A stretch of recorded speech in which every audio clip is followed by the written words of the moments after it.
Schlimmer sind die 10 Meter. Ja, das Vorlaufen ist schon schlimm genug, da muss man noch zurück. Jawohl, und jetzt sind die 80, das ist natürlich auch ein bisschen, aber kein Problem.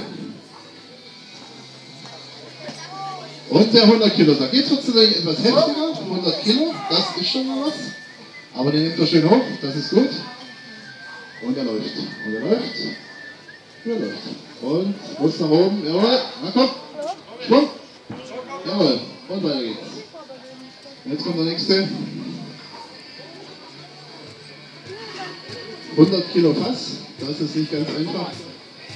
Diagonal, jawohl. Und jetzt langsam. Aber das war doch gut. Das war doch gut. Jetzt muss er natürlich noch 10 Meter. Und komm. Und ganz hoch. Und ja, jetzt nochmal hoch. Er hat noch Zeit, er hat also insgesamt 90 Sekunden Zeit, 75 Sekunden Zeit, diese Übung zu bewältigen. 75 Sekunden. Das ist schon lang, aber er muss auch kämpfen. Und